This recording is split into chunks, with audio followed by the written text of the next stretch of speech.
Assalamualaikum warahmatullahi wabarakatuh. Nama saya Malia Rosalina dari kelas 12 IMIA 1. Di sini saya akan menjelaskan materi PKN bab 3, yaitu tentang pengaruh kemajuan iptek terhadap negara. Berikut penjelasannya. Kita masuk ke pertanyaan yang pertama, yaitu hal apa saja yang harus diperhatikan dalam penggunaan internet atau media sosial, yaitu dengan cara kita tunjukkan sikap baik di dunia maya.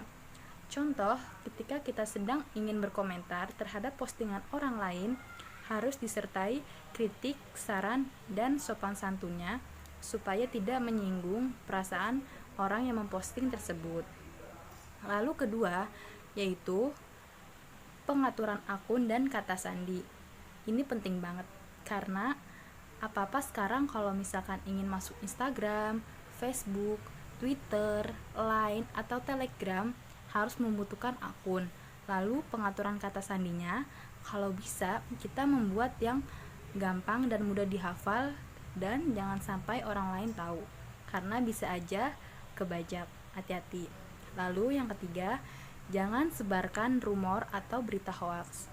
Menurut pandangan saya, ini berdampak negatif karena tidak bermanfaat, hanya membuat para netizen gempar di dunia maya supaya pada kepo apakah berita ini benar atau tidak, seperti itu.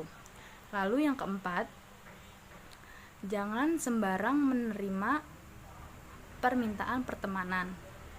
Penggunaan media sosial ini tidak hanya di Indonesia saja, melainkan di seluruh mancanegara. Lalu hati-hati jikalau ada orang luar negeri yang ingin meminta pertemanan terhadap kita. Kita lihat dulu seluk-beluknya, lalu bisa aja orang itu berniat jahat atau berbuat buruk terhadap kita, atau bisa jadi punya dendam di masa lalu, seperti itu. Jadi ya intinya harus hati-hati, jangan sembarangan meminta permintaan seseorang dalam media sosial, seperti itu.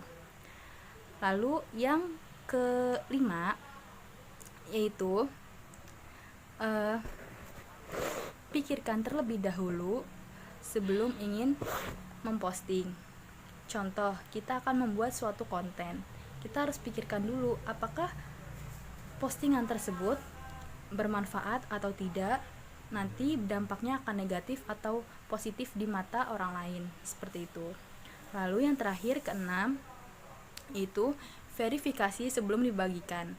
Jadi contoh misalkan kita membuat suatu konten nih, lalu konten ini cocoknya untuk ditonton oleh siapa? Kan kadang kalau misalkan kita ingin memposting sesuatu itu kan ada pilihannya ya, dipublikasikan atau hanya untuk anak-anak saja.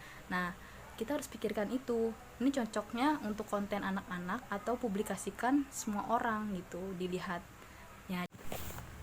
Kita masuk ke pertanyaan yang kedua, yaitu peran pendidikan dalam menghadapi perkembangan iptek. Saat pandemi COVID-19 ini, pemerintah menghimbau kegiatan bekerja, belajar, ataupun yang lainnya untuk di rumah saja. Dari berita tersebut, sekolah ditutup dan jalan pintasnya kegiatan belajar mengajar dilakukan secara daring atau online. Istilah yang terkenal saat-saat ini yaitu PJJ, pembelajaran jarak jauh. Nah, mulai dari sini muncullah fitur aplikasi-aplikasi baru yang belum kita ketahui, seperti kayak Google Classroom, Quizzes, Google Formulir, Learning, atau Kahoot untuk aplikasi-aplikasi belajar. Lalu terkadang guru hanya mengasih materi bahan ajar atau buku digital seperti yang lainnya atau dokumen, lalu tanpa memberi penjelasan. Nah, jangan risau karena sekarang muncullah fitur aplikasi seperti Google Meeting dan Zoom Meeting untuk tatap muka tapi secara daring, jarak jauh, atau online, seperti itu. Biasanya guru tersebut melakukan penjelasan melalui media tersebut. Kesimpulannya, menurut pandangan saya pribadi, peran perkembangan iptek dalam bidang pendidikan ini khususnya sangat besar dan sangat penting, apalagi di saat-saat pandemi COVID-19 seperti ini. Baiklah, kita masuk ke pertanyaan yang ketiga, yaitu upaya yang dilakukan dalam menyikapi perkembangan iptek secara bijak, yaitu dengan cara sikap bertanggung jawab. Jadi kita harus bertanggung jawab terhadap suatu konten yang kita ingin posting, entah itu nanti bernilai baik atau buruk, entah itu nanti berdampak positif atau negatif, itu tergantung pandangan orang lain. Lalu yang kedua yaitu sikap selektif. Jadi seharusnya sebelum kita ingin mengirim suatu postingan, kita harus dipikir-pikir dulu apakah ini layak untuk dibagikan atau tidak. Lanjut yang ketiga, gunakanlah alat informasi dengan positif. Contoh misalnya, kita tidak mengetahui suatu hal, kita bisa mencarinya dengan searching di Google. Lalu kita tidak mengetahui melakukan suatu hal, kita bisa searchingnya, melihat tutorialnya di YouTube, seperti itu. Lanjut yang keempat, jangan ketergantungan dengan gadget saja, karena media elektronik itu bukan hanya gadget saja, yaitu melainkan banyak seperti komputer, laptop, atau tablet.